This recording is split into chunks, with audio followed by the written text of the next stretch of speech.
welcome to the Amy Edwards Show. I'm your host, Amy Edwards. We are here to uplevel our lives and become our best selves in the most efficient way possible because we only have so much time. Today, we're talking to Vasavi Kumar. I'm so excited that you're here, Vasavi, because your message is so aligned with everything that I stand for. You're all about saying it out loud and using your voice to not only make your own life better, but make everyone else's life better. So, I mean, that's like my jam. Yes. Like you were on Justin's show and everything I heard was just speaking to my heart and speaking my language. And I love how open and honest you are and what you're building, and your book called Say It Out Loud. I almost get choked up because even when you were describing it on Justin's show, which I'll put a link in the show notes, people should definitely listen to that. You talk a lot about recovery and very honest conversation.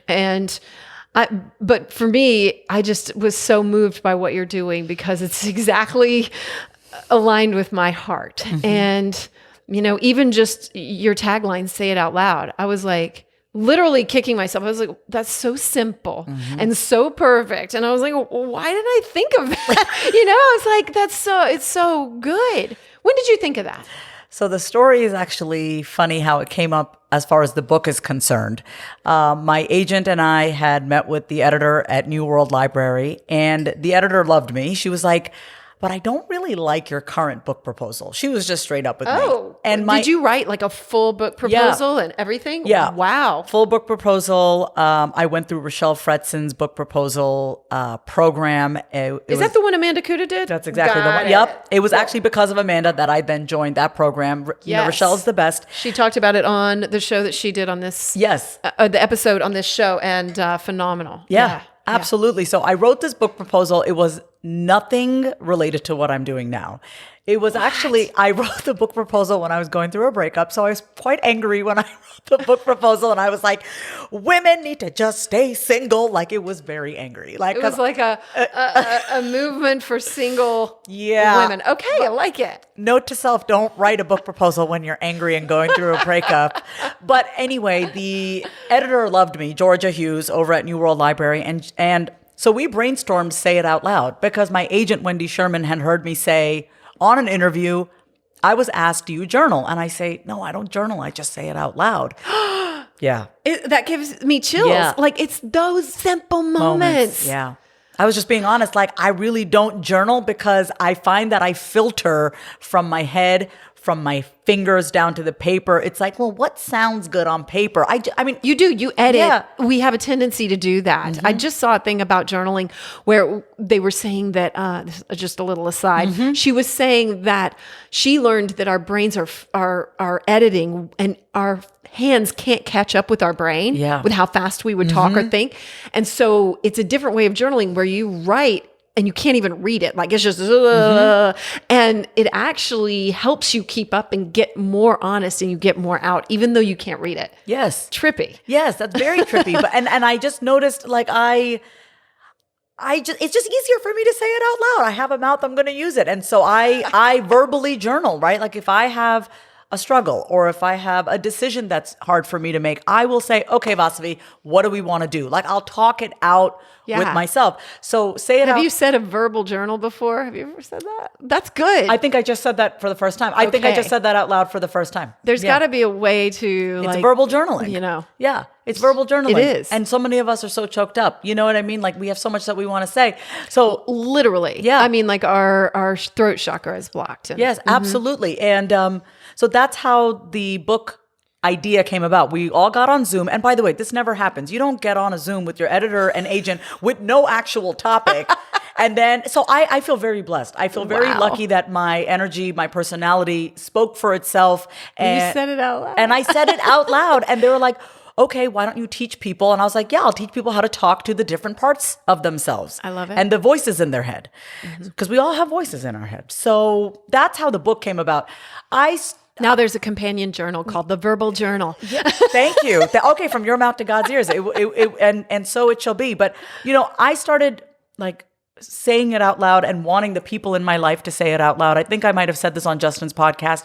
You know, when I was younger, my parents would argue and I'd be in the room with my sister. We'd be trying to sleep, and it would be loud, and we could hear them fighting. And my sister would be like, "Shut up! Don't go out there." Yeah. And I'm like, "No, I need to sleep. Why are they fighting? I couldn't handle them fighting." And I would stand in between my parents and I would mediate them. And I'd tell my mom, "Okay, you tell dad how you feel. You say it out loud." And I'd say to my dad, "You listen to her." And then I'd say to my dad, "Okay, now you say it out loud." Wow. So I mean, You were a born therapist. I mean, that's why I got my master's in social work. Trust me, that is not what I actually wanted to do. I now, in retrospect, when I think about it, I chose the profession that I thought I was good at based on what I was doing as a child, but no child should be mediating their parents. Absolutely not. I really just wanted to be an actor. Okay. I wanted to be Stephanie Tanner from Full House. That's what she was my idol. I mean, I even have a golden retriever because I loved Comet on Full House, the golden retriever. I wanted to act when I was a kid and my mother said no.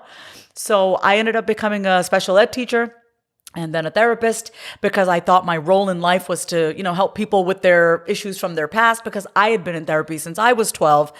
And I just want everyone listening to this and watching this to know, you're allowed to pivot. You're allowed to change your mind. You're allowed to say, "I don't want to do this anymore. This no longer brings me joy." It's not that I don't like being a therapist or helping people. I turned 40 in May and I had a moment where I was like, what in the actual hell do I want to do with my life? What actually speaks to me?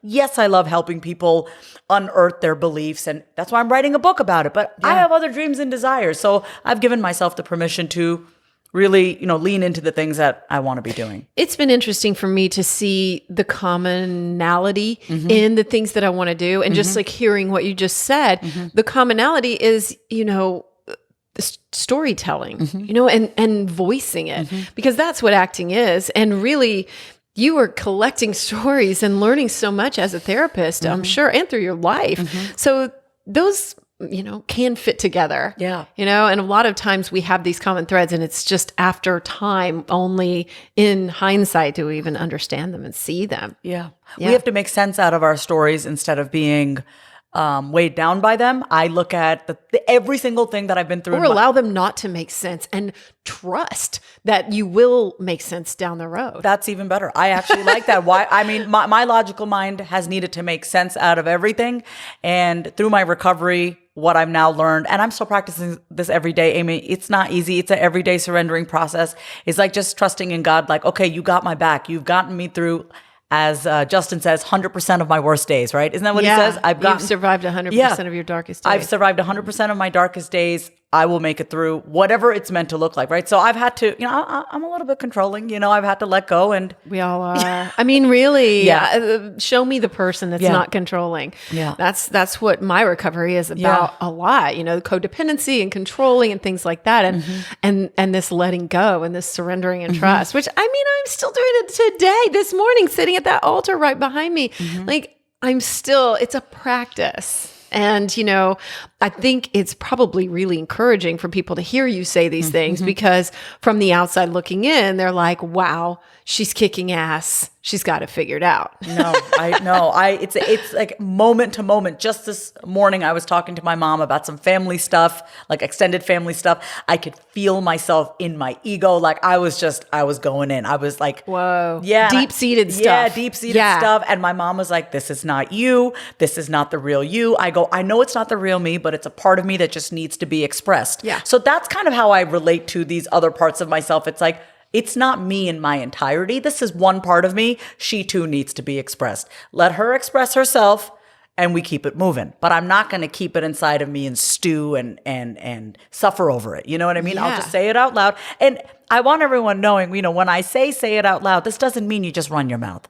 This is not a permission slip to just spew nonsense, spew hatred. It's really about learning to talk to the different parts of yourself, the different voices in your head that show up in the form of thoughts, and understanding every single part of you and accepting and understanding every single part of you. Because when you do, then you don't require other people to accept you, right? When you accept and embrace every single part of you, I don't need you to accept this part of me because I get it. I understand this part of me. So Did you accept, or how much work was it to accept that part of you that went to rehab, that part of you that went, that was like doing blow and whatever else? Because we need that to learn. I mean, can we have grace to those parts of ourselves? So here's where I am with that. if I'm being completely honest, which obviously Please do be completely honest.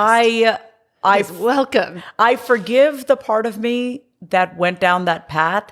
I do still struggle with, which is why I'm in therapy. I do still struggle with flashbacks.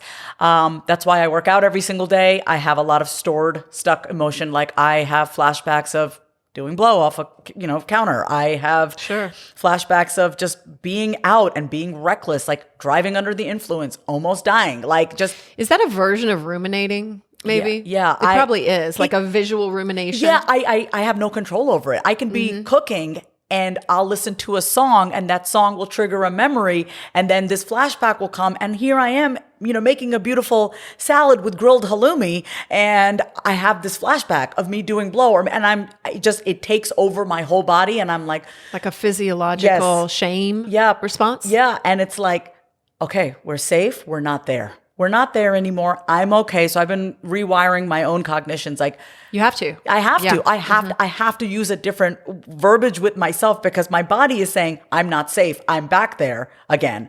And I have to say out loud, like I'll be in the kitchen. I'll be like, Vasavi, you're okay. We're safe now. We're not all high as hell driving a car. We're making a salad. Like I have to calm that part of myself down that thinks she's back there again. I do still struggle with it every single day. Well, I'm sure in your work as a therapist, you've seen a lot of that with people too. This probably given you a new understanding of that visceral feeling and how to help others.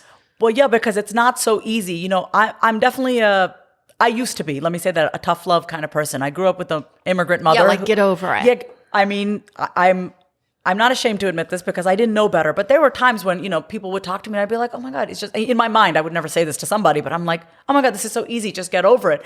No, until I started to connect with my own body and realize how much from the past was stuck in my body and it wasn't so easy to just get over it. I needed to have that empathy for myself first before I could extend it to somebody else. And now when I see a client who's just like still living in the past and it's hard for them, I just sit there with them. There's nothing to do. We just need to exist sometimes and hold that space for that person. But I wouldn't be able to do that unless I was able to hold that space for myself.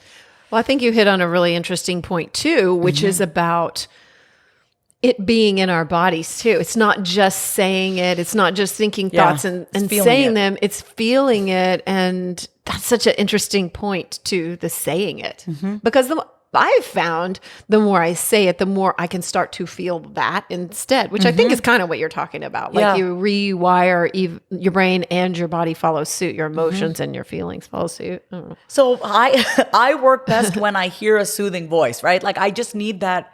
God, me too. Yeah, I just need someone to say, like, I just need someone to touch me and say, it's going to be okay. So when I feel that visceral reaction and I'm alone, I have a golden retriever and I hug her and whatever, but I have to just be like, Vasavi, it's okay. Everything's going to be okay. So the sound of my voice actually soothes me. And you touch your arm like that? I touch my arm like this. Wow. Yeah. I just touch my arm because it's like sometimes you don't have someone around you. Sometimes all you need is a hug. Many times. Yeah. Yeah. And I just need to be touched. And when I go to sleep at night by myself, I did this morning. I actually went, can you guys see me? I literally gave myself a kiss. We need that. Why don't we give that to ourselves? I don't know. Even a hug to ourselves. When was the last time? Yeah. If you're listening, when was the last time you hugged yourself? Yeah. So these are things that I often just do in the privacy of my own home, and I don't really share it out loud, but I'm happy to be sharing it here with you. This is the first time I'm actually talking about this out loud. Like, I touch myself, I caress myself. I mean, I miss my mother. My mom's not here. She's on the East Coast, and she always used to stroke my head like this. She just was so soft, and I don't have that, so I got to give that to myself. Oh, I mean, I 100% agree with that, and like taking that a step further. And I don't know if you want to discuss this or not, but it's okay if you don't. But I discuss it all the time. Yeah. But when I was by myself, when I was single, I was getting my second divorce, and I was like, this might be it. So I'm going to have to give myself the touch and the love and the sexual satisfaction that I desire. And so I better become my own best sex partner, at least at the time, and know that I can count on that. And have you had to lean into like self-pleasure practices and things like that? Do you talk about that? I don't know. Can we talk about this actually? I would love to. So the other day, so have you ever gotten really horny? And it's like 4:00 in the morning and you're not fully up yet? I was laying in bed. I don't know what I was dreaming about, but I had this I would say that what has kept me moving forward, even in the darkest of my days, is this vision that I have of myself. That's why I really just love you. I love like who you are, how you show up. I love your energy. And I have this vision of like this Vasavi that I'm like. The future self. Yeah, the future self.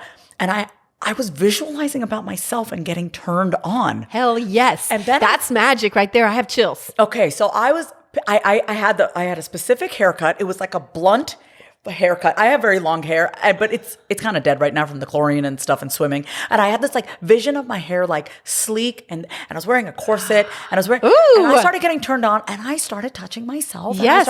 And I was like, I was turned on by me, and then I started crying after I orgasmed. I just started crying. Release. I'm just like, okay, it's me and me, and it's like it wasn't like a feeling of like, oh, I don't have anyone. It was like, it's me and me. And it's like, I love myself that much. I love myself that much. And also, I've watched porn in the past, and I know that it's not healthy for me because I don't want to get off looking at somebody else. I want to get off looking and feeling. I want to be my biggest turn on. Yeah. And so I didn't use anything. It was 4:00 in the morning. I wasn't about to like go get a computer, porn up. No, I wasn't Blue gonna. light and porn. I wasn't gonna. Great way to start your day. But that just happened 2 days ago. Just 2 days ago, I was extremely feeling myself, and it's been a minute, because in my addiction, I hated myself. I didn't like looking in the mirror. I didn't like who I was. I was leading a double life. There was nothing about me that I actually really liked. You're disconnected in so many different ways, I think, in that. Yeah. And it probably just spills over into this disconnect from what you're actually feeling and being able to even touch yourself like that, Yeah. So so I was married, divorced, and I was in 2 other relationships. My last relationship, I was engaged, and that didn't work out. And I really thought that was going to be my forever, and it wasn't.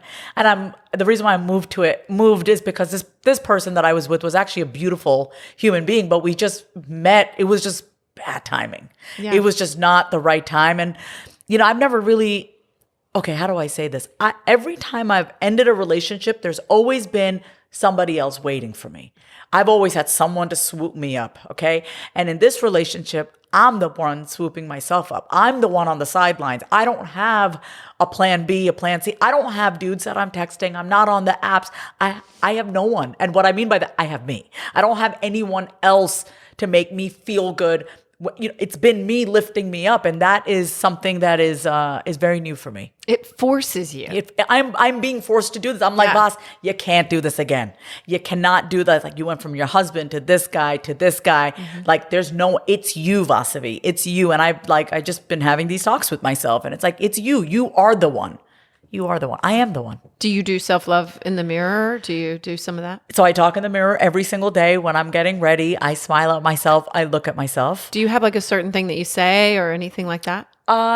It really depends on what it is. If I'm upset about something, I'll say to myself, we're going to be okay. If I'm feeling like today, I looked in the mirror and I say out loud what I'm saying to myself as I'm getting ready. And I'm like, look at you. Your eyebrows are looking good. Oh, your face is look at your little tiny little waist. Like, I'll just start complimenting. It's like all the things that I'd want a man to say to me. Yeah. I'd want a man to slap my ass. So I grab my ass. I grab my thighs. Like, I want to be held by a man, right? Yeah. But I got to be the one to hold myself. Like, I have to be that one. And even today at Barry's boot camp, shout out to Barry's because they are kicking my ass. Like, it's great. And we were doing like mountain climbers. We were doing as many rounds as possible. And she just kept saying like, you can do anything for 60 seconds. You can do any. And I was just pushing myself. And I was like, I can do this. And it's making me, I'm becoming the man that I've always wanted. Yeah. You know what I mean? I'm becoming the consistent, trustworthy man. I'm healing that divine masculine within myself. That's what I'm doing right now. And so many times, even back to the physical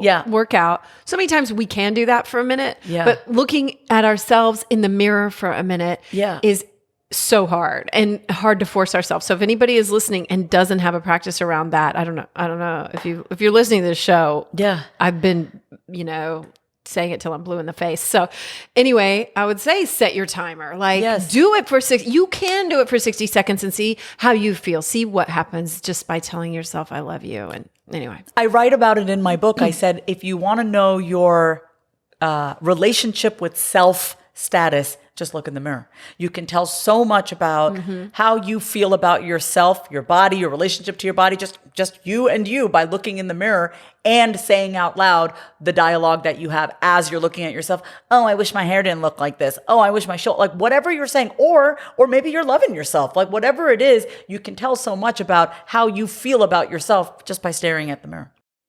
Are you ready to up-level your pleasure practice? I have in mind, and one of the tools that I've used is from Wands. That's Waands. One of my favorite items that they have is the cervix wand. It is their #1 best-selling glass pleasure wand for vaginal and anal de-armoring. That means more sensation. That means more getting in touch with your body. It's designed for cervical and G-spot stimulation, and it has helped thousands of women become more connected to themselves and their own pleasure while supporting them to heal pelvic pain through self-yoni massage. So if you are curious about getting more in touch with yourself, then I have an offer for you. You can get a discount using my code Amy Edwards, but if you use the link in the show notes, you can get 20% off from Wands. They have so many other beautiful items to choose from, with a large selection of 100% pure crystal pleasure wands. They create the most gorgeous, luxurious products that encourage you to honor your body, celebrate your sexuality, and live in pleasure, which is a big part of what we're about on this show. And yes, I use one myself. So go today to wands.com, that's WAANDS, and use the code Amy Edwards for 10% off, or use my link in the show notes for 20% off of your purchase from Wands. Again, my favorite is the cervix wand. It is trademarked and it is amazing. Take it from me. Check it all out and the reviews on wands.com. That's WAANDS.com, and use my link in the show notes for 20% off. Yeah. Justin has a picture of me on his phone lock screen, and I love that. One day I was looking at it and I was just critical of myself in that picture, and he was like, "Don't you be mean to her." And I thought, that's right. That's right. Don't be mean to her. And, if you can just step outside yourself a little bit too and hear what you're saying, would you treat your child like that? Would you treat your, best friend like that? Would you treat anyone like that if you're actually saying the negative stuff, And I don't know. It's just good to give yourself a little bit of perspective too. Yeah. I also love to keep a picture of myself as a child. I don't have kids. Yeah. This is a great practice.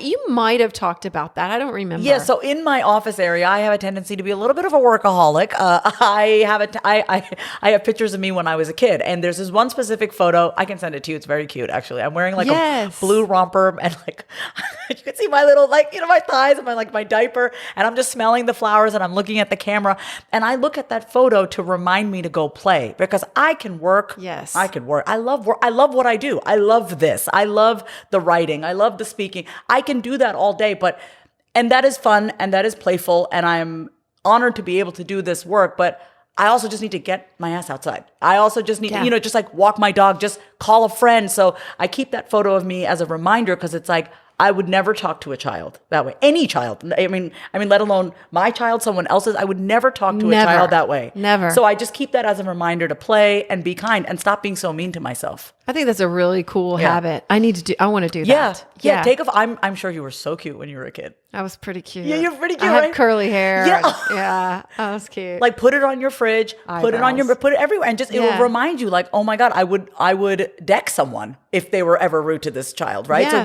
what gives me the right to do that?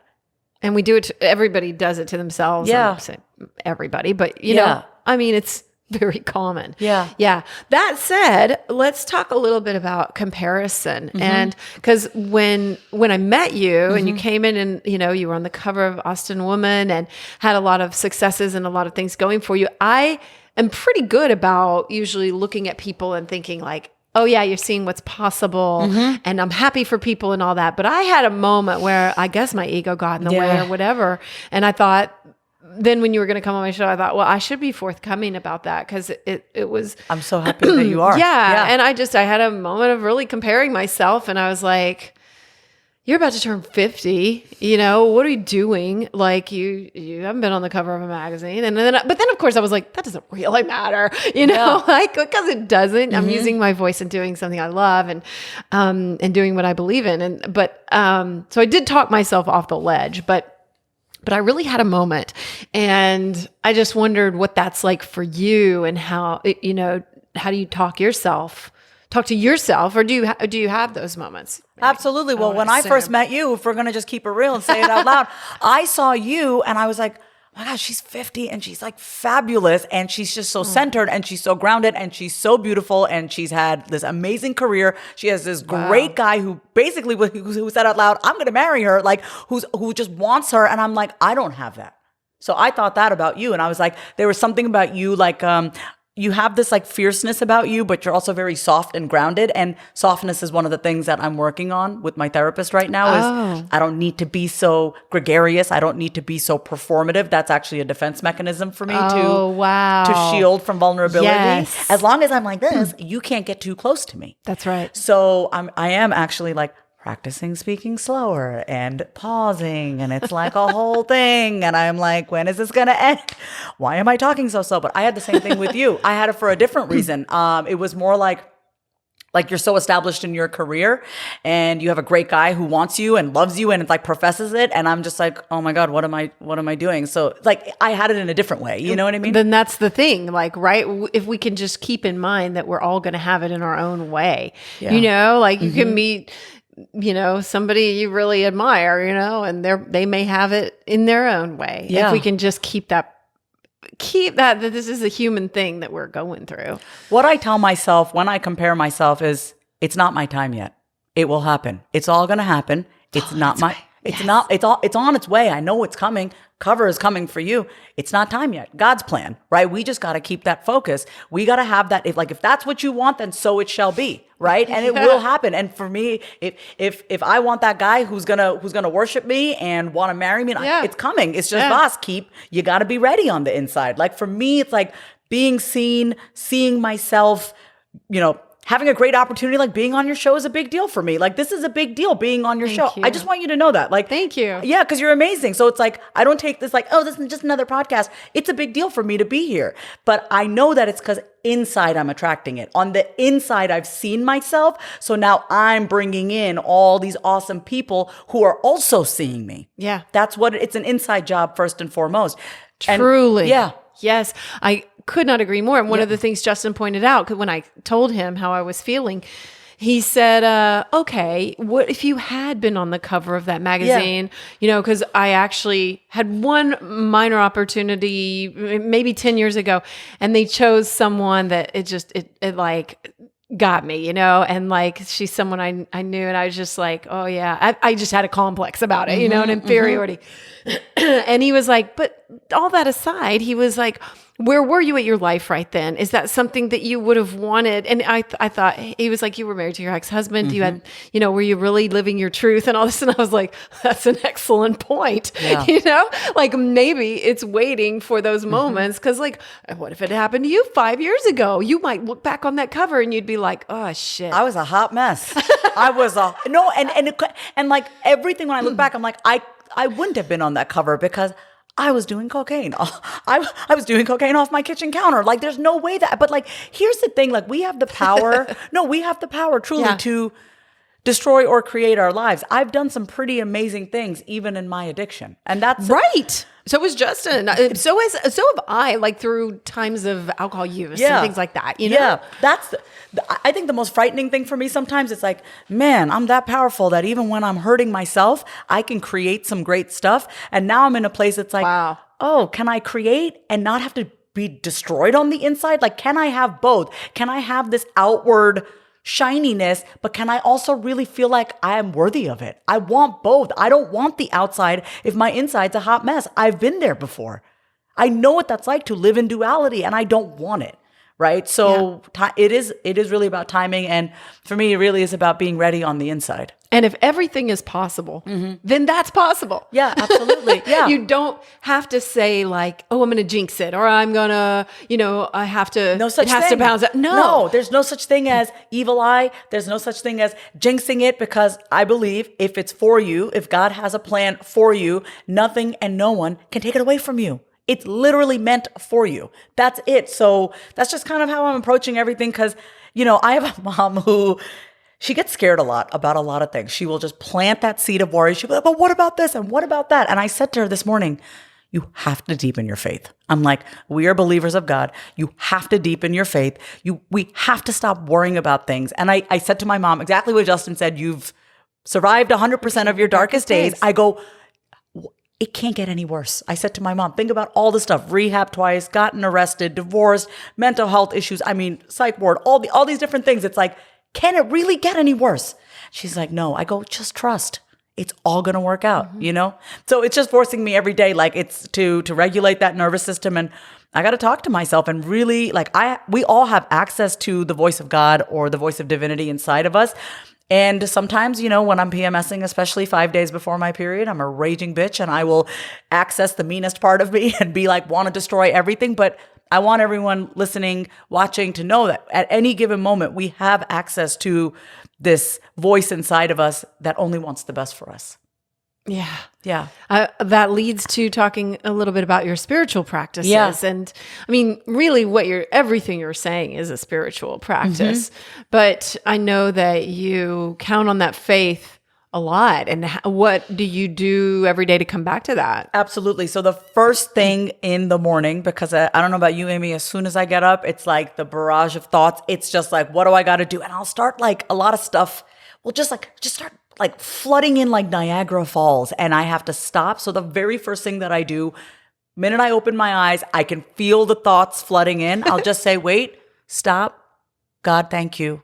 I'm alive another day. I just interrupt the pattern. I just say, nope, we're going to start with God, thank you for another day. That's it. And then it's just, those voices just kind of silence, right? Because I've now set the tone. I've set the tone for my day. No, we're not going to start the day with a barrage of thoughts. We're going to start the day with, God, thank you for another day alive. Because there are many days that I should have been dead. I could have overdosed. I mean, with the amount of cocaine that goddamn, when I'm thinking about it, with the amount of Xanax, like anything could have happened to me. I mean, I could have gone to a car accident, knock on wood. None of that stuff happened. So I just like don't allow my mind to control me like the way it used to. But I had to get sober in order to do that, right? Like my mind used to be a very dark place for me. Like I couldn't be with it, which is why I needed substances, right? Yeah. So the first thing that I do in the morning, and I just want to... And then it's a vicious cycle where it's absolutely. Because then you feel better and then you feel like crap from doing the thing, and then you need to feel better again. So you go back to the thing that made you feel... So, drugs or anything is the source of pain and pleasure. Right? Yeah. So you need to become your own source of whatever it is that you're seeking. So that's the first thing that I do in the morning. And then I carry on throughout my day. First thing I do in the morning is work out. And I'm so proud of I'm really proud of the fact that I've been consistent with my working out, because you should be. Thank you so much. Yeah. But, I mean, 7:25, 7:40 in the morning. This was not the Vasavi 3 years ago. Vasavi 3 years ago was not Vasavi a month and a half ago was not doing this. Let's be real. I mean, I was like mentally I was doing okay. But I did not have that connection to my body. I wasn't pushing myself physically. I'd also been like healing my back and all that, but I made this decision. I asked myself, I kept it real with myself. What is the area of my life that I'm avoiding? Right? This is good. What is the area of my life? What is the part of me that I keep comparing? What is the part of me that I am insecure about? And it's my body. It's like, I knew I'd gained some weight. And it's not about the number on the scale, but it's just like I knew I was carrying this emotional weight. I felt heavy. I felt like I had this armor around me. And I'm like, I'm ready to shed it. I'm ready to shed it. And so I made that decision. I just signed up for Barry's boot camp and I just kept going. So it's been like, I'm on month 2 now and I feel really good. So I do that, come home. I live by a calendar. So everything is on go ahead. The workout, what's the payoff in your day for that? Do you feel just a million times more productive? Because I do. Yeah. Like if I get up in the morning and actually go do it, I feel a million times better for the whole day. If I don't work out, I'm exhausted. I'm actually exhausted. I'm so tired because I struggle with just a tad bit of, Anxiety, always. It's just like I'm unlearning those chaotic patterns that I grew up with. Like everything's a big deal, all or nothing thinking, catastrophic. It's gonna like I have that just a little bit. It's the voice of my mother. I love her to death, but it's just always there. Like that little trepidation. So I have excess energy that I have to release out of me. I have to release it out of me, and I do that through working out. And then like I worked out this morning. Like if like it's not even a negotiable anymore. Like, oh, maybe today I will. Like, no, I have to do it. Otherwise, I know my day is screwed. Wow. I mean, I'll get through it, right? Because I'll get through it, but it will be heavy and it'll be tiring for me. Yeah. And I feel proud of myself now. Now it's just like we're doing this for us. And on a personal note, I shared this on Justin's podcast as well. My father has a neurological condition. Mm-hmm. He was the most active man, drove the car, got the groceries, cooked. I mean, he's the most, like my dad is just, that's where I get my kind of personality from. And he would play tennis. He's the reason why I play tennis. The man can't even move. He's stiff. My mom has to help him, brush his teeth, get him, do all these things. And it's like, man, I'm able to move. So, I just, every time I want to give up, and that's exactly what the instructor tells us when we're on the treadmill. Every time you want to stop, think about those people who can't move, right? So like, that's my father. He literally was the man who could do anything. And now he's so stiff. It's like, he has atypical Parkinson's. Mm-hmm. So he'll fall and my mom has to hold on to him. And I'm just like, I used to feel guilty that I could move and he couldn't. And I was like, no, we do not even need guilt right now. Mm-mm. We need to have so much gratitude that I can move. So I move for my father now. Yeah. Honoring that. Yeah, he can't move. He's very stiff. So I'm so sorry. Yeah, that's got to be so tough. Yeah, it's rare and it's progressive, so it is getting worse. But my niece and nephew are always around him. He loves his grandkids, and my mom, without him, I don't know what he would do. My mom is a retired doctor, so she takes great care of him.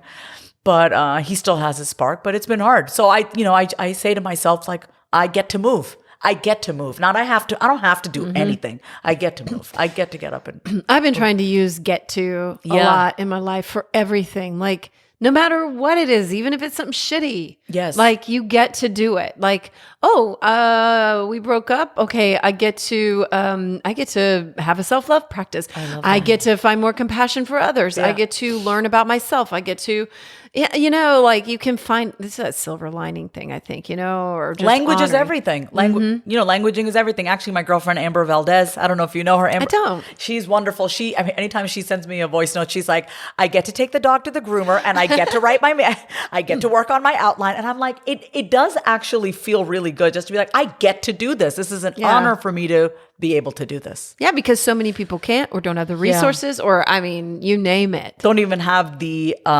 awareness that it's possible for them. You know what I mean? Yeah. Yeah, for sure. Okay, so let's proceed through your day. What else?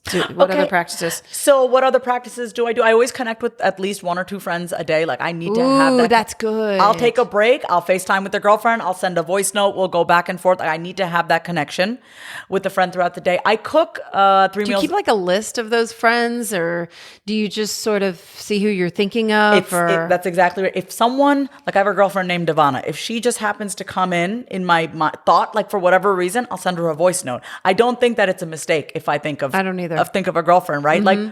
Like, maybe next week you'll be on my mind and I'll send you a voice note. I'll be like, hey, like I act on that thought. If I have a thought that like brings someone into my, you know what I mean? Into my thought process, I'm like, oh, this is a sign I need to reach out to them. You know what I mean? So I say that with these shows too. I'm like, that's a great way to reach out to people, even if you're listening to a podcast or like this or something. If somebody pops in your head, chances are just share this show with them and then have a conversation or just like do something that you're thinking of someone. It's like such a nice way to just reach out, just like when they pop in your head. Everyone wants to know that they're cared about.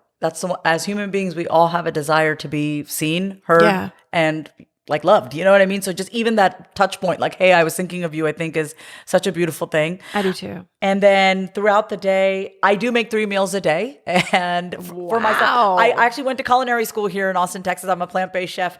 But that's nowhere on your info. Like, I know you're a plant-based chef. That's badass. I went to Natural Epicurean Academy of Culinary Arts.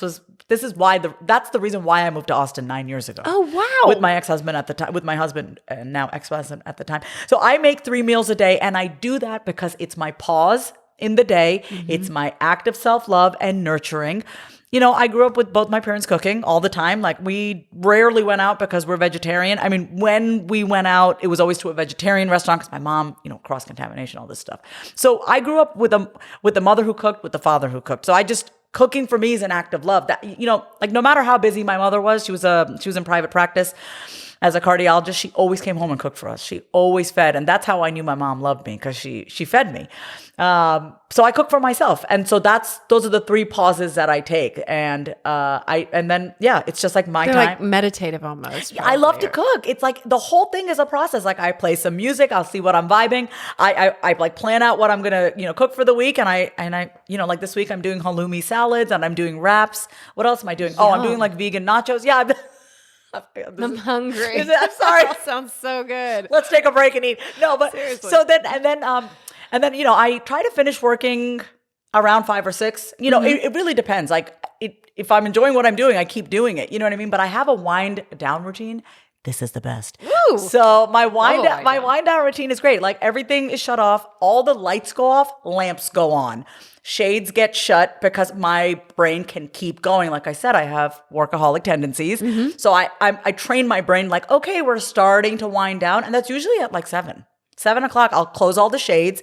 I'll shut off any overhead lamps or, lights, and I'll put lamps and candles, and I'll play some music, and then I'll make my meal, and then I'll sit and I'll watch whatever the heck I want to watch. Indian Matchmaking is on right now on Netflix. I haven't watched it yet, but I want to. My daughter was saying good. the weddings in particular she was like into. So and also Never Have I Ever. Uh-huh. Oh my God, season 2. I mean, I wish I could have had Never Have I Ever as a kid. I mean, some awesome representation right there. Thank you so much for saying that, because it's like... I mean, not only that, actually exposure, because my kids have watched it. And Yes. I mean, I've watched it just through them. And it's good to know about other cultures and how it's hard for us Indian girls growing up. Like it was so hard for me. Like my mom wouldn't let me shave my legs. And I was teased for being hairy growing up. My mom wouldn't let me because she didn't want me to, succumb to, peer pressure. But it's like, I'm getting teased at. So anyway. Yeah, I have hairy legs. I understand. Yeah, I'm just obsessed with hair removal at this point. But anyway, so I'll wind down and I'll do whatever. Sometimes I'll go out. Like last night I went out to a dinner with friends. But here's the thing that I want everyone to really just kind of take from this is like,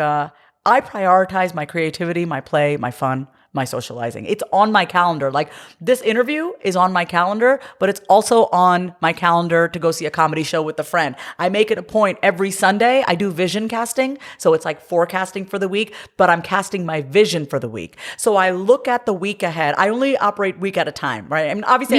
Me too. Yes. I actually have a week planning practice on Sundays as well. Oh, I love that. Yeah. Okay, so I look at the whole week and I'm like, okay, great. I got interviews. I got to work on this. Where's my creativity? Where's my fun? Where's my play? Why am I not hanging out with anyone this week? So then I'll start making plans. Hey, you want to grab dinner on Thursday? Let's do that. And I start putting in stuff in the calendar because I don't want to be sucked into the culture of like, your worth is tied to your productivity, right? I want to have harmony in my life. And that is having friends, hanging out with my friends, having connection, going out to dinner, like doing the things that I'd want to do with the partner, right?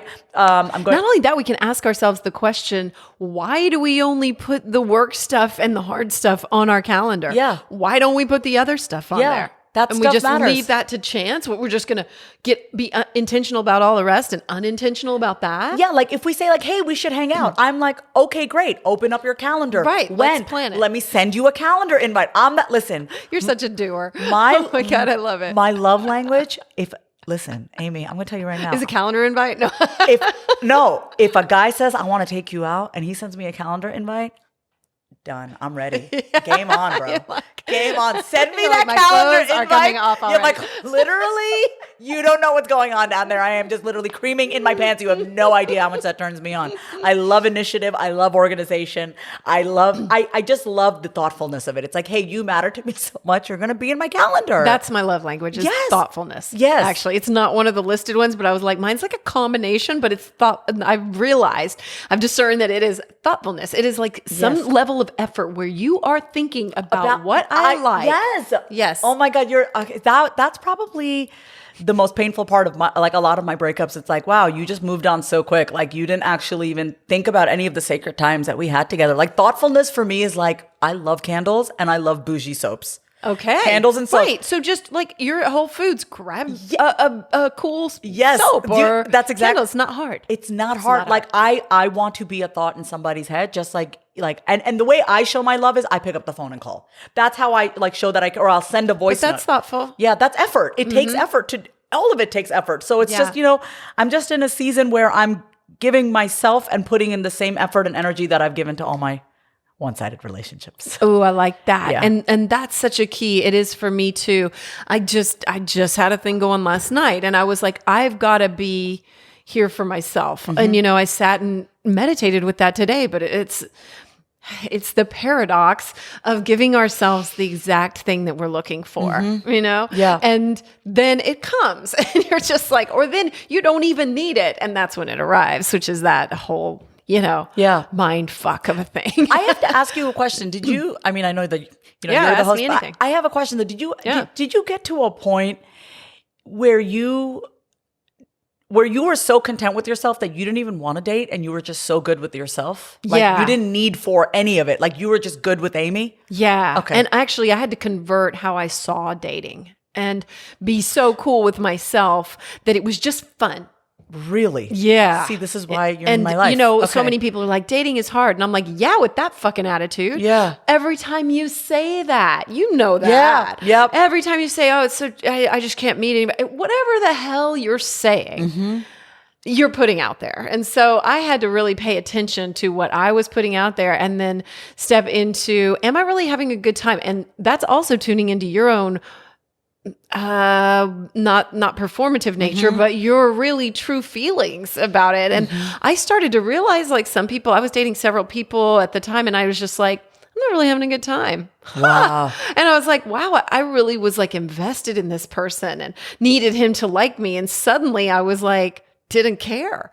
And I was like, wow, I would rather be here by myself. I would rather be here with a friend. I was just like, oh, it was really interesting. And that was right when Justin came along. Wow. And and so, and then even with him, I thought, I don't know if it's him, but he's much more aligned with what I'm looking for because I had made a list of what I was looking for. And so I knew that was at least more in the right direction. So I was like, well, I'll just move in that direction. This isn't feeling right anyway, but I was at least just having a good time, like I converted dating into something that was just a good time. Like, because if you're not enjoying whatever it is, don't do it. Yeah.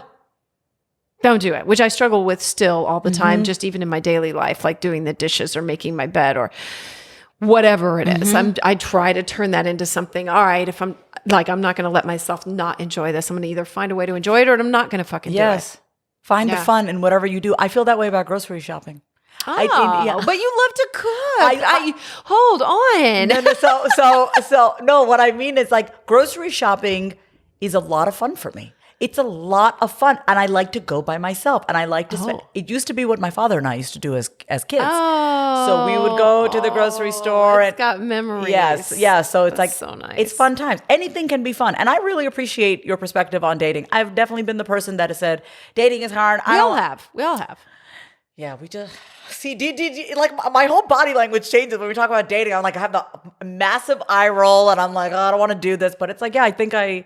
But how awesome is that you just found something else you can voice out loud and grow into? Okay, so I just reframe the shit out of that. Okay, so dating is fun. You know what it is? Are we friends now? No. Give me your hand. No, but here's the thing. I'm noticing this about myself is like I'm saying. So this is actually very important, and I have to do something about this. I don't know what, but I'm saying out loud. Dating is fun. My body doesn't believe it. Right. So there's a misalignment, and so we just gotta. But dating's not fun for you right now, and that's okay. Yeah. You can just say, maybe I'm going to take myself on a few dates. Maybe that's fun. Oh, that is. And then you're suddenly like, well, that's dating, fun. And that's fun. Yeah. Huh. Yeah, I like that because then I get to get. I'm in control of it. Oh shit. Okay. Well, yeah. There's that. Yeah, you are. You're in. You're like, girl, we got a lot of work to do. Yeah, I know. We just unlocked a new level. Yes. So, yes. Okay. So I don't know. We were wandering around. You did mention work in there too, though. And I wanted to touch on this because when we sat down, you mentioned this. Yeah. So let's shift and talk about asking for what you're worth and talking about, really, I don't know. These microphones have a mind of their own today, don't they? okay. Mine's like, I've decided to back up. He's like, hold on, Amy. So you mentioned that like getting caught in your throat a little bit of like asking for what you're worth for one of your speaking gigs.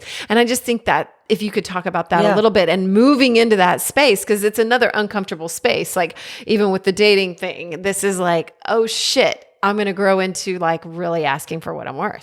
Well, this is Amy Edwards exclusive because my first time sharing this story here. So I want to share the story. No, for real. Yes. I've been wanting to share this. So I'm not going to share the name of the organization because my talk with them hasn't happened yet. It's on September 8th. So basically this organization wanted to bring me in as a speaker and they asked me what I would charge for an hour. And I said $750 for a keynote. And we got on Zoom last Monday, the two girls who wanted to book me and me, and we're sitting talking. And of course, like, you know, I know I'm an excellent speaker. I know when people are in front of me, they're like, okay, we want to book her. I know all of that. And I asked them, so then we started talking about price. And I said, it's $750 for the hour. And I heard this voice inside of me that said, ask them if you're undercharging. And I had a feeling I was. And I did. I put aside my pride, which I owe to my recovery. And I asked. Ooh, that's good. Yeah. I asked the two girls, do y'all think I'm undercharging? And they said, honestly, a guy would come in here and ask for $5,000 for the hour. And I said, okay, well, I'm going to ask for $5,500. And they said, done. And that was it. Yes. Wow. So that's, okay. So what I want. Done.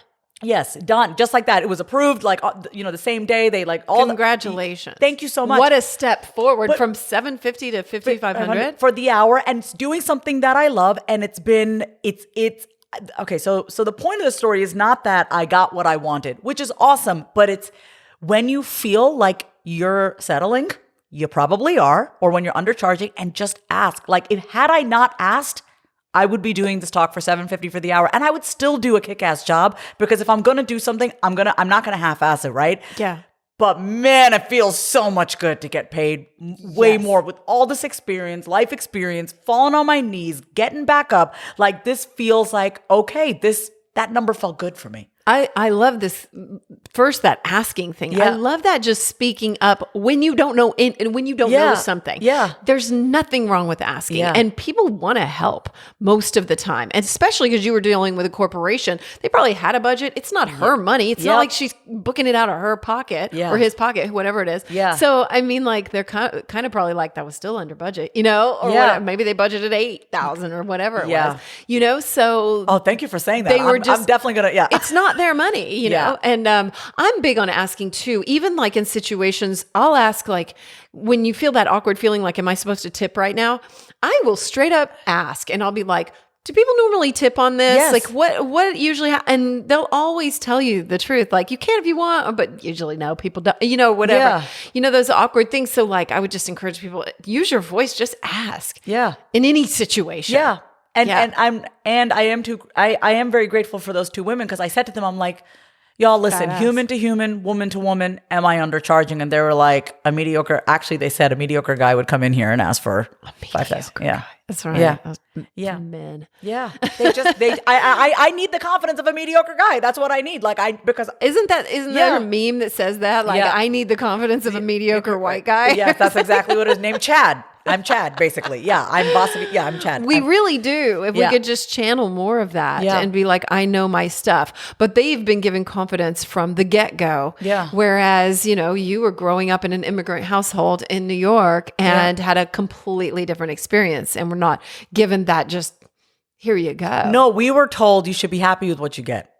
You should be grateful for what you get, which I do believe we should be grateful for what we have, and we're allowed to want more for ourselves. I'm grateful for the house that I have. I'm grateful for the food in my fridge. I'm grateful that I have clothes. I'm grateful, but I'm also allowed to want more, and that doesn't make me selfish. Why can't I want more? What is the point? God has given us this life. We're not meant to be broke. We were not put on this earth to live this broke life. I'm worthy of asking for more, and I'm not a bad person for wanting more. What's wrong with that? So that's something I have to work on that every day because, we grew up going to India every year. My mom making it very clear, you're so lucky. We're not, we don't live. Sure. Yeah, you're so lucky. You should be grateful. And I appreciate that, but I've had to unlearn it's okay to want more. It's like I'm not selfish for wanting more. Or not feel guilty about it. And not feel guilty about it. It's an everyday thing. Like I'm, as I'm starting to be seen more and being put out there and being more visible, I have a tiny bit of guilt. I was telling my mom, I feel like I need to bring everyone along on my journey with me. And I feel bad for the people that aren't where I'm at. And she goes, it's not your job. She goes, you got to forge that path for yourself, like be on your path. And, you can bring people along. She goes, but focus on you. So I have a little bit of guilt also because I don't know. I know what you mean. I'm just working through it. Yeah.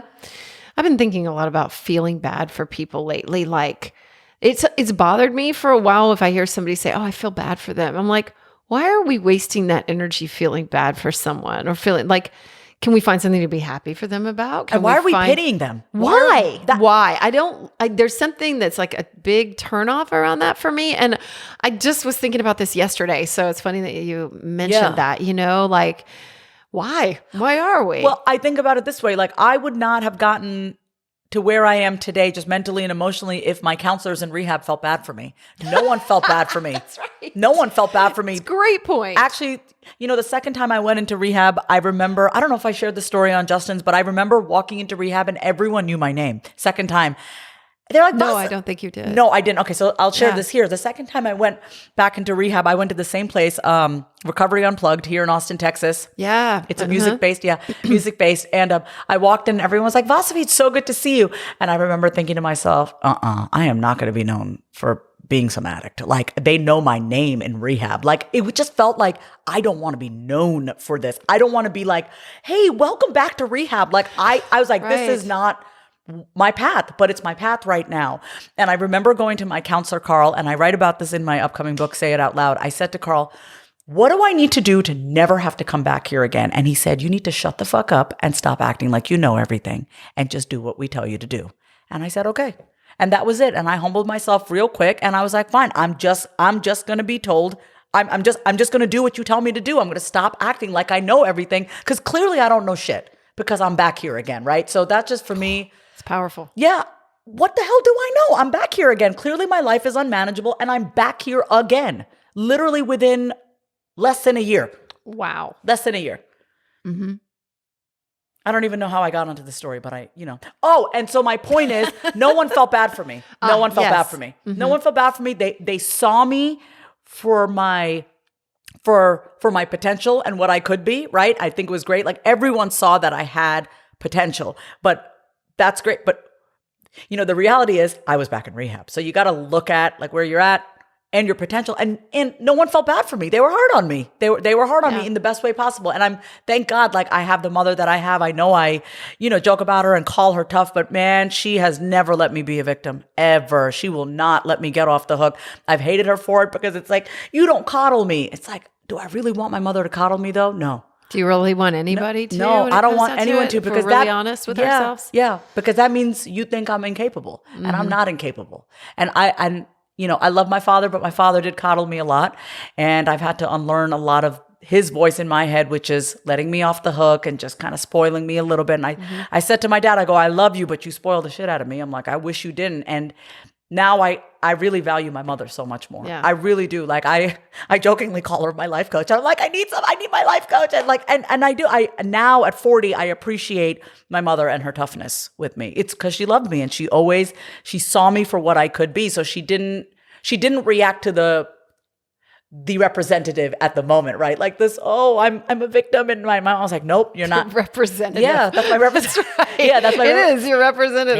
Yeah. Oh, that's powerful stuff too. Yeah.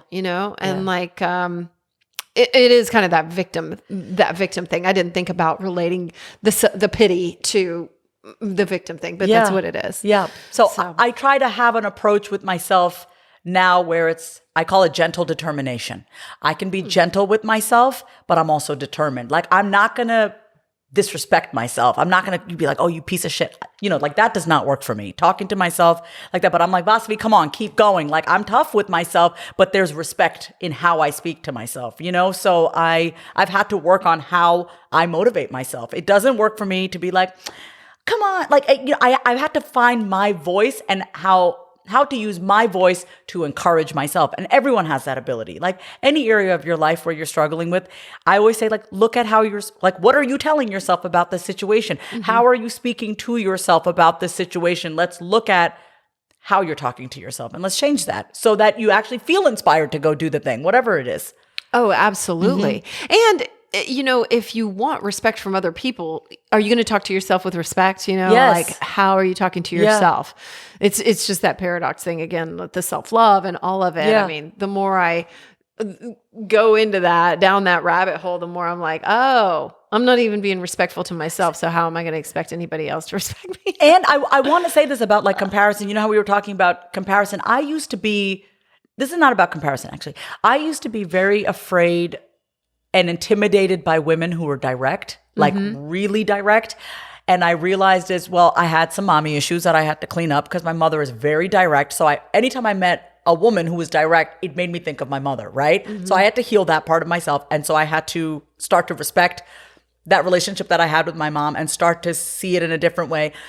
When I started learning to be more direct with myself and stop bullshitting myself, I can handle a direct woman now. I don't feel intimidated by a woman who's direct with me because I appreciate it now. Like my acting teacher, Mona, Mona, and my voiceover teacher, Lainey, they are tough cookies. They are very tough. And I appreciate that. Mona is tough with me in acting class. When she would just give it to me straight. And all the other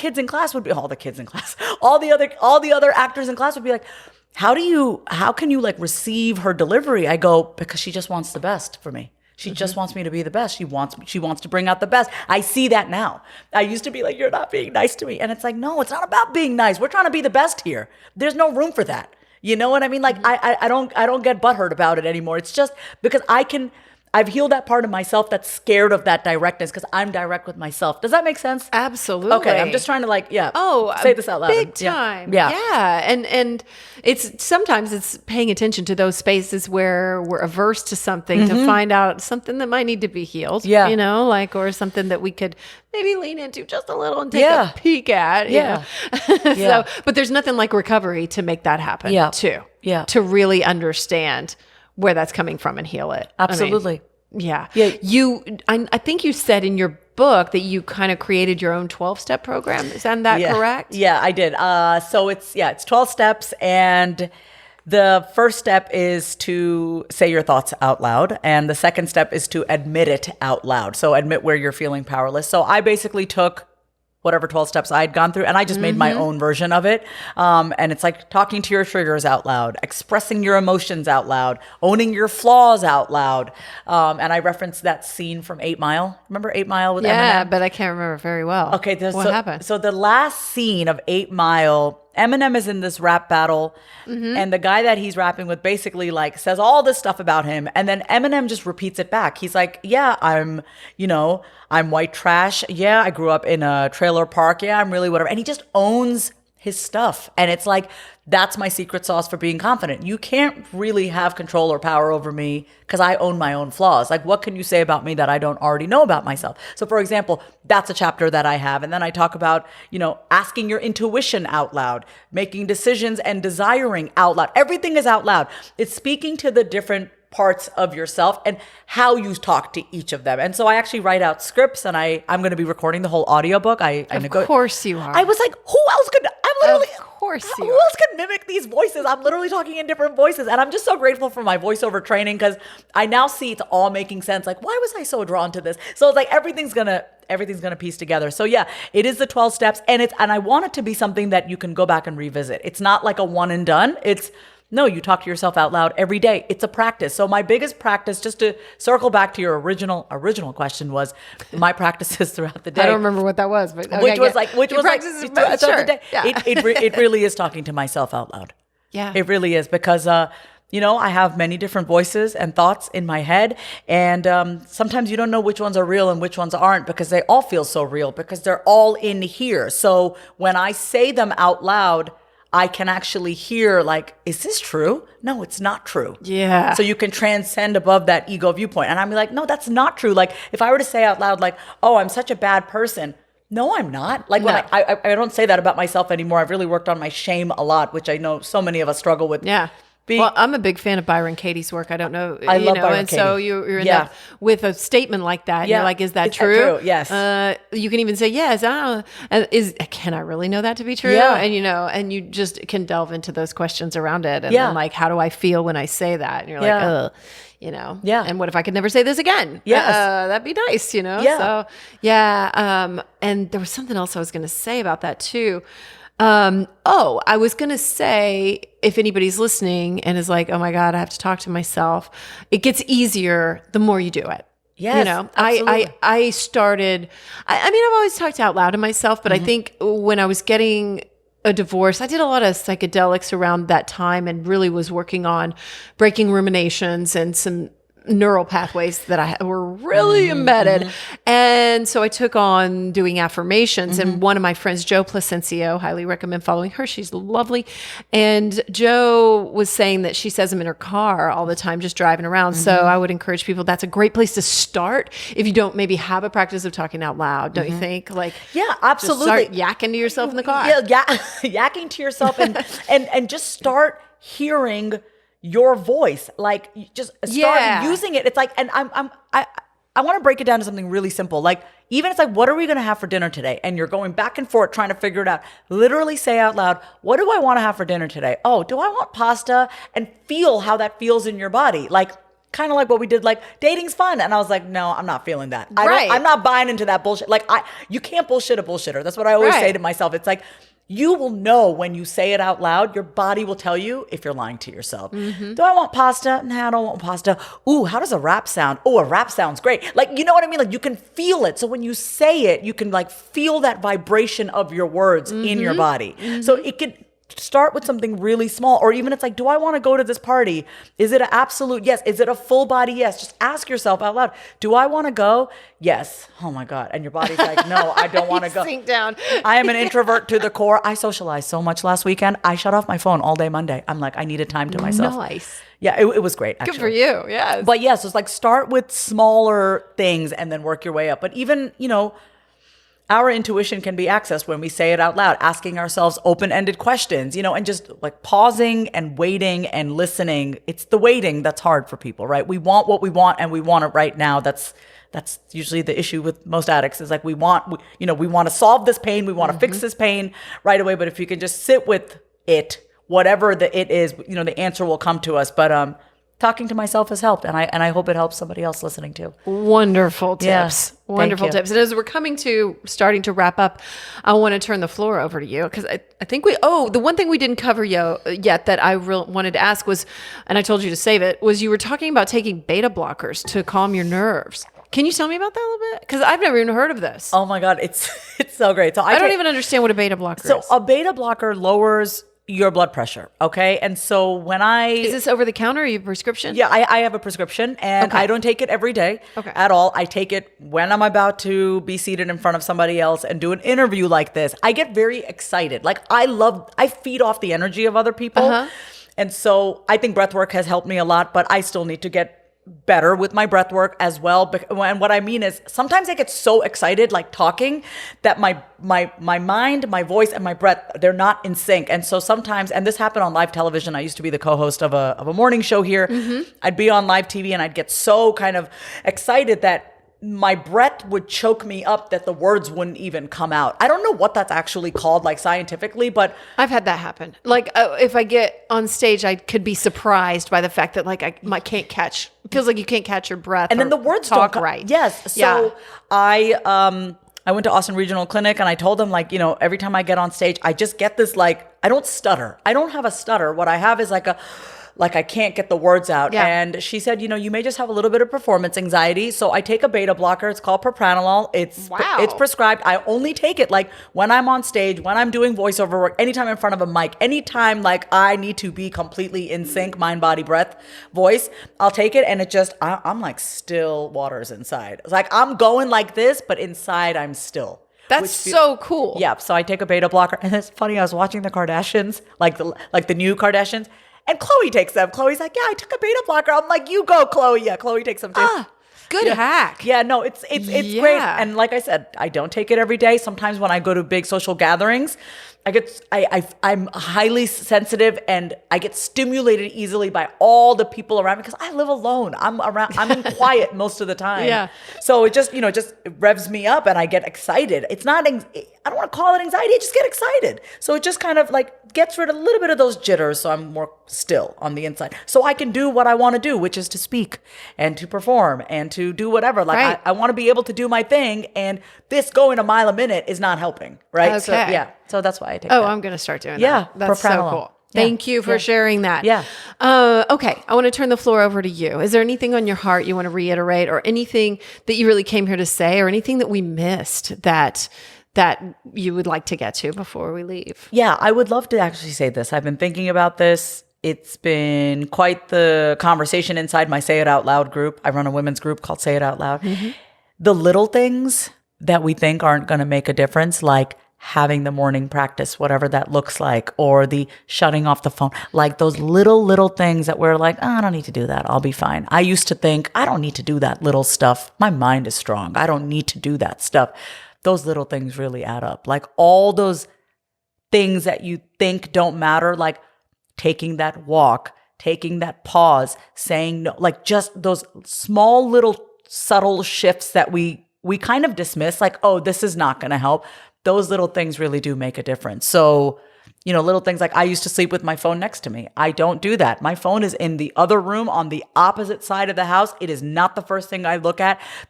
And I would look at my phone first thing in the morning. This is like maybe a year or two ago. And I'd be like, oh, it's fine. I'm strong enough, like mentally.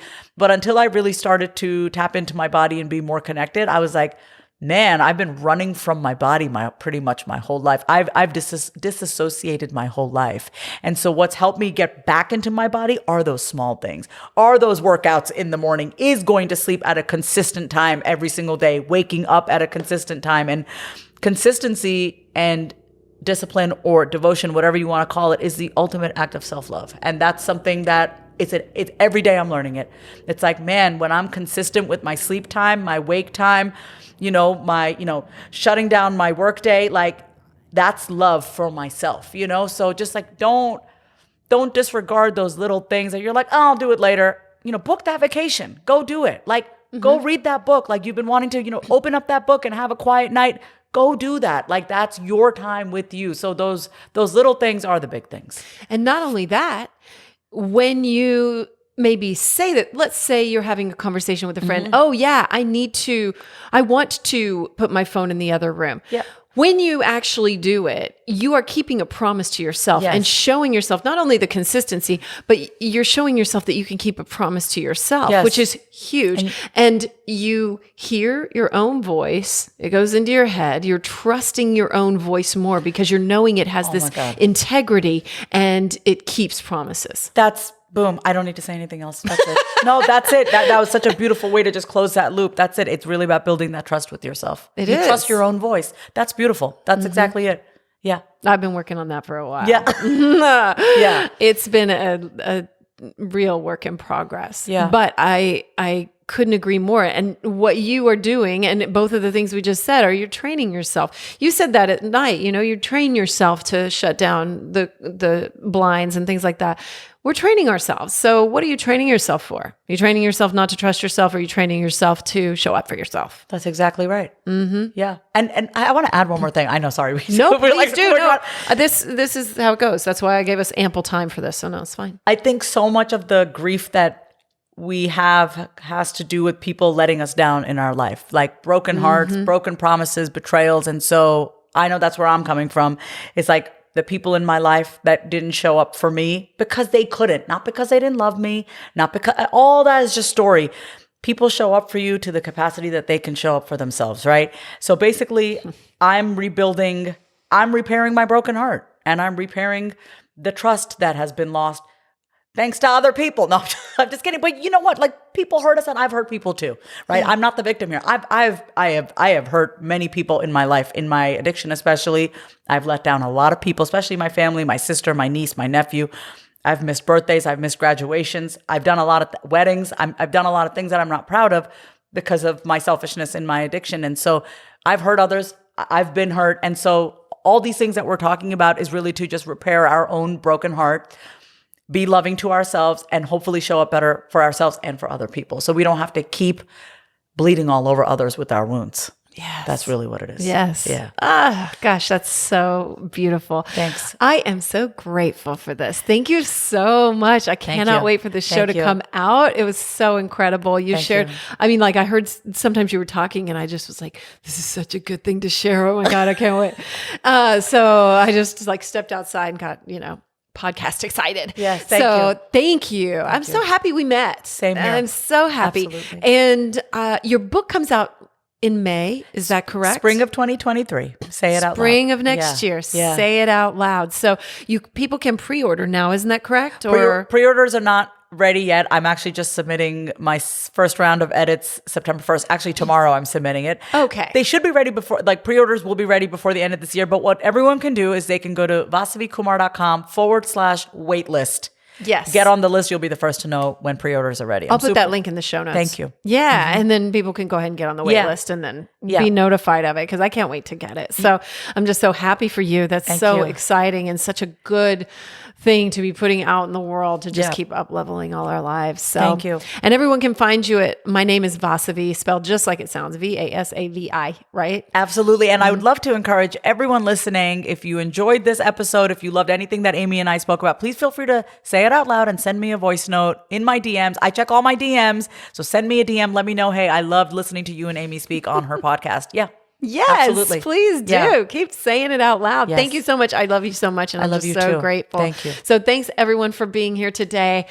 Grateful that you're here. Thank you. And again, if you thought of a friend during this, send it to them. Yeah. Start a conversation around it, or just say hi. Who cares? Don't even send them the show. Doesn't matter. Just say hi. Send them a text because they popped in your head for a reason. Yes. I'm 100% certain of that. So I love you so much. Thank you for being here. Please rate, review, subscribe. Go find Vasavi. You can find her in all the show notes. There's all the links, and sign up for my newsletter too at amyedwards.com. I love you so much. Have an epic day. Till next time. This has been the Amy Edwards Show from Overcome Studios. Remember to rate, review, and subscribe. And thank you so much for being here. Sign up for our newsletter at amyedwards.com.